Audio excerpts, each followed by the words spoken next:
محفلوں میں بالخصوص سجاد نظر ان کے بہت قریبی دوست تھے، فیروز عابد ان کے قریبی دوست، معین اجاز اگر نہیں جانتے تو جان لیں، وہ بھی ریڈیو سے جڑے تھے اور دلی میں، فیض نجاز، حسن اثر کے علاوہ یوسف تقی کے ساتھ صدیق عالم وغیرہ سینئر افسانہ نگاروں کے سے بھی راہ و رسم بڑھتی گئی اور انہوں نے مجھے ایک دوست کی طرح اپنایا اور خلوص و محبت کا جو مظاہرہ کیا وہ آدھی صدی سے اوپر کا قصہ ہے۔ ان ملاقاتوں میں ہر بار یہ احساس رہا کہ وہ کسی گھنے درخت کے سائے سے کم نہیں۔ ذوق نے کیا خوب کہا ہے، اے ذوق کسی ہمدم دیرینہ سے ملنا بہتر ہے ملاقات مسیحا و خضر سے۔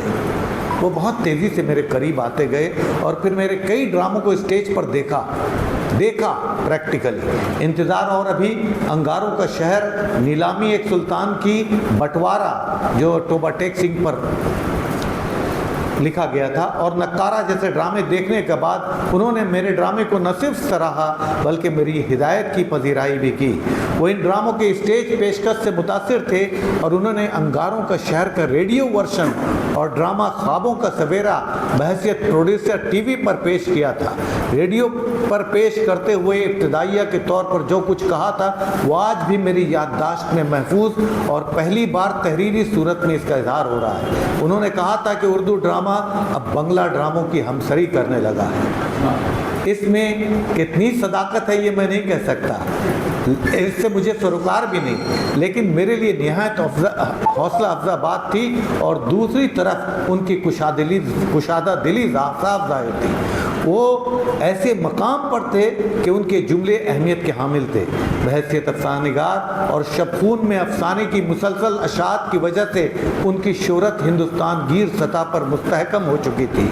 نئے لکھنے والوں یا ان کے ساتھ ابھرنے والے افسانہ نگاروں میں جو ادبی، فکری، علمی اور دانشوری کے پہلو ظاہر ہو رہے تھے، انیس رفیع بھی ان خصوصیات سے مالا مال تھے۔ علاوہ ازیں انسان دوستی، وفاداری، عملی زندگی میں تھوڑی لاپرواہی، نہایت حساس نیز غیر محتاط بھی تھے۔ یہ سب جو ان کے ساتھ بہت رہا ہے تبھی وہ سمجھ سکے گا کہ کہاں وہ لاپرواہ تھے اور کہاں غیر محتاط۔ لیکن اثار و محبت کی دنیا میں اور تحریر کے حوالے سے نئے لوگوں کی حوصلہ افزائی میں ہمیشہ کرتے رہے۔ ریڈیو، ٹیلی ویژن میں اور نئے لکھنے والوں کو ہمیشہ موقع دیا، وائس اوور، نقابت اور اداکاروں کو سامنے لانے کی کوشش کی اور ہماری بھی زندگی کا بڑا حصہ ان کی ایسی ہی خصوصی روایات اور عنایت کے احاطے میں گزرا۔ بحیثیت استاد کبھی غصے اور جبر کا اظہار نہ کیا بلکہ علمی صلاحیت کے حوالے سے شاگردوں کو متاثر کیا۔ بحیثیت افسانہ نگار وہ جن مستند افسانہ نگاروں کی نسل سے تعلق رکھتے تھے ان میں ظفر گانوی، فیروز عابد، سجاد نظر کے علاوہ نئی نسل کے شوکت حیات، سلام بن رزاق، طارق چھتاری، شفق، عبدالصمد، سید محمد اشرف اور اقبال مجید جیسے اہم فنکار اور افسانہ نگار شامل تھے۔ یہ تمام لوگ نئی کہانی اور زندگی کے نئے مسائل کے حوالے سے جانے پہچانے جاتے ہیں۔ ان میں بیشتر جدید افسانوی سطح اور نئے اسلوب کے ساتھ نئی افسانوی جہتوں بشمول کہانی کی واپسی سے آشنا لوگ تھے۔ کچھ لوگوں نے افسانوی بنت میں اختیار کی اور کچھ کہانی کار نے جدید تر منزلوں کا پتہ دیا۔ جدیدیت کی تحریک اور شمس الرحمن فاروقی کی قربت نے انہیں نئے طرز کی تخلیقیت کی طرف موڑ دیا۔ کچھ تجرید، کچھ علامت نگاری نے ان کی کہانی میں ذرا سی پیچیدگی پیدا کی تھی، لیکن زندگی اور اس کے نئے مسائل سے اور بدلتی ہوئی قدروں سے ان کی کہانی کی بنت کبھی خالی نہ رہی۔ ان کی کہانی کے پلاٹ اور مخصوص الفاظ کے برتنے کا سلیقہ عصری معنویت سے پر تھا۔ وہ اپنے وقت، اپنے سماج، اپنے کردار اور ان کی نفسیات سے نہ صرف آگاہ تھے بلکہ زندگی کے تجربوں اور اختراعی قوت، ابھی جو لفظ کے بارے میں کہا گیا کہ وہ نیا بدل دیتے تھے، اختراعی قوت سے نئے طرز کی کہانیوں کی تجسیم کاری سے بھی ان کی کہانیاں عبارت ہو گئی۔ بہار کے گاؤں سے تعلق رکھنے کی وجہ سے ان کی زبان بہت سارے ہم اثر لکھنے والوں سے مختلف تھی۔ زبان میں بہار کی ٹھیٹھ زبان اور محاوروں کے اختراعی استعمال نے ان کی کہانیوں میں نیا ذائقہ پیدا کر دیا تھا۔ اب وہ اترنے والا ہے، کرفیو سخت ہے کے بعد ان کا آخری مجموعہ گداگر سرائے میں ایسی زبان کا برملا اظہار ہوا ہے۔ وہ دیہات کی زبان، الفاظ اور محاوروں سے نیز دیہات کے بسنے والوں کی نفسیات سے بہت واقف تھے۔ الفاظ کا حسن، گاؤں اور شہروں کے حالات، رسم و رواج، تہوار وغیرہ ان کا زبردست مشاہدہ تھا، اور مطالعہ بھی کسی سے کم نہ تھا۔ ان کی تحریروں میں خواہ و افسانہ ہو کہ تنقید، ان کی مخصوص شناخت اور ان کا منفرد انداز یعنی سٹائل موجود تھا۔ تنقید کی بات آئی ہے تو چند جملے ان کی تنقید کے سلسلے میں حاضر خدمت ہے۔ ایک دم ختم ہونے پر کہانیوں کی علامت نگاری سے تنقید کے رچے ہوئے شعور تک کہانیوں کی علامت نگاری سے تنقید کے رچے ہوئے شعور تک استاد محترم نے اپنی کتابوں کے حوالے سے ایک ماہر کہانیکار اور تنقید کے حوالے سے ایک منفرد دانشور بن کر ابھرے۔ انہوں نے اپنی منفرد سوچ، اپنی تخلیقی صلاحیت، ادب فہمی اور علمی لیاقت کا اپنی تنقیدی کتاب انیس رفیع کی تنقیدی بصیرتیں میں بھرپور نمونہ پیش کیا ہے۔ ایسا کام وہی انجام دے سکتا ہے جس کی طبیعت میں خالص ادبی اور سماجی پس منظر کا نگار خانہ قائم ہو اور جس کا مطالعہ وسیع ہو۔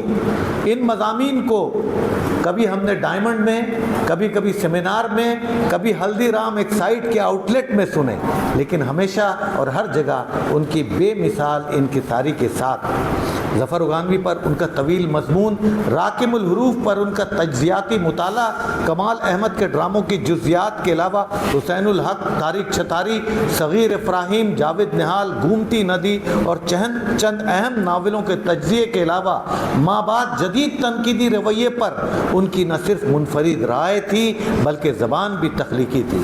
چونکہ وہ بنیادی طور پر تنقیدی فنکار تھے، لہذا ان کی تنقید میں بھی تخلیق کا رنگ نمایاں تھا۔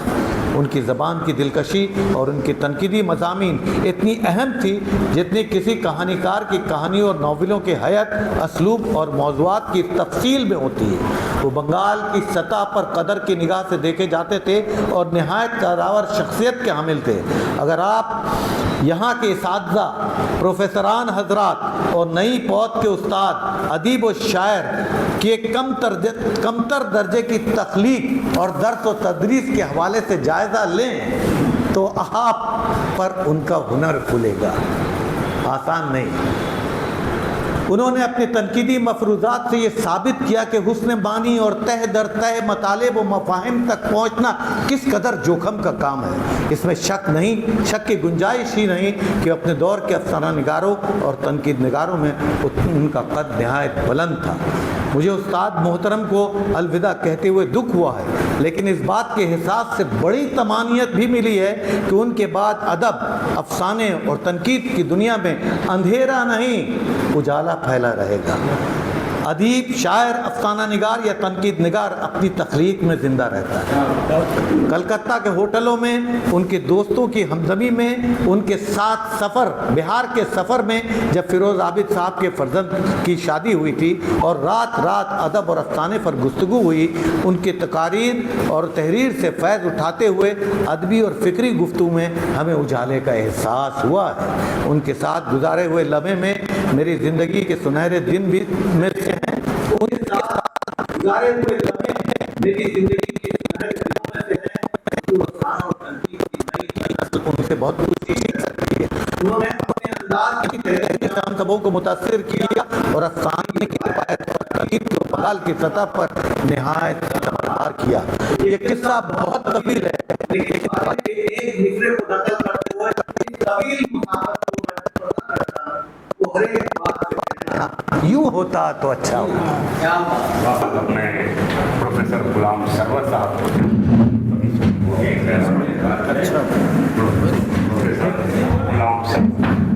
السلام علیکم۔ آج ہمارے لیے واقعی بہت ہی خوشی و منال کی فضا ہے، کیونکہ ہمارے درمیان سے ایک ایسا شخص جو ہم سبوں کا دلارا تھا، ہم سبوں کا پیارا تھا، ہم سبوں میں معزز تھا، ہم سبوں میں بلند کردار تھا، وہ ہم سے جدا ہو گیا اور اس کا ہم جتنا بھی غم منائیں کم ہے۔ ایسی شخصیتیں جب چلی جاتی ہیں تو ہم یہ محسوس کرتے ہیں کہ ہمارے سروں سے آسمان کھسکنے لگا ہے اور ہمارے پیروں کے نیچے سے زمین کھسکنے لگی ہے۔ آج وہی دن ہے اور زیادہ دن نہیں گزرے ہیں، صرف 7 دن کا معاملہ ہے۔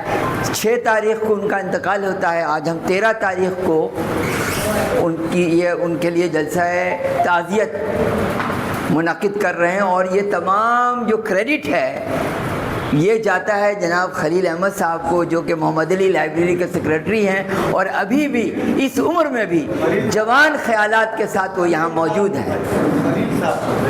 خلیل صاحب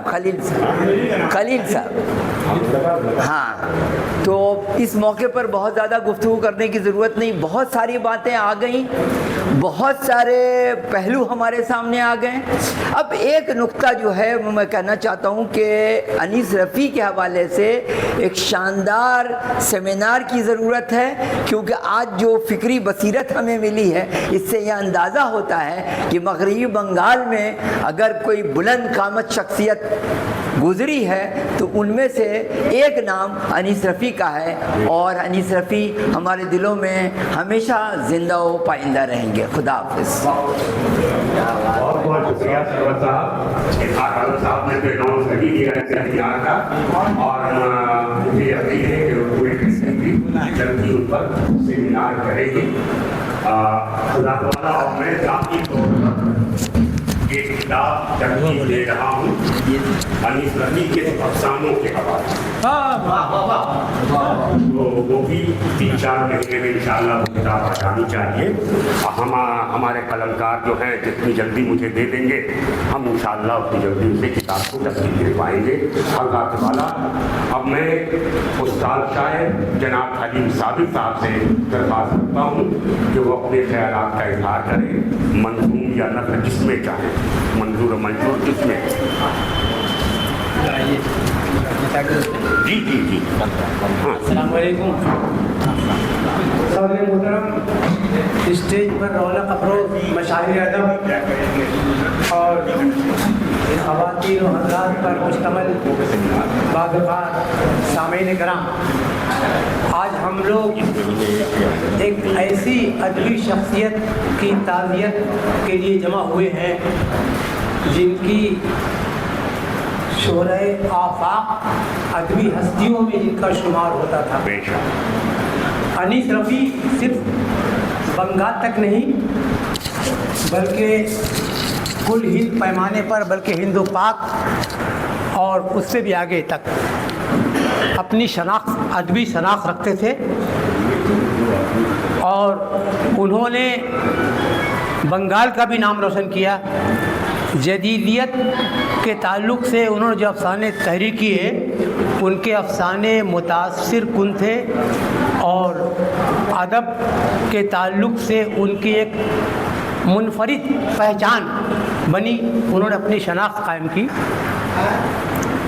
انیس رفیع صاحب کو اردو سے بڑی محبت تھی، وہ ہم سے گفتگو کرتے تھے تو اس کا اظہار بھی کرتے تھے۔ آپ اندازہ کیجئے کہ وہ جب آسام میں تھے، ان کا ٹرانسفر ہوا جب، تو یہاں سے جب فلائٹ سے وہ آسام جا رہے تھے تو فلائٹ میں وہ ایئر ہوسٹس خاتون نے کئی اخبار لے کے وہ آئی، انگریزی، ہندی، بنگلہ، اور ان سے پوچھا کہ کیا چاہیے آپ کو، انگریزی، ہندی، بنگلہ؟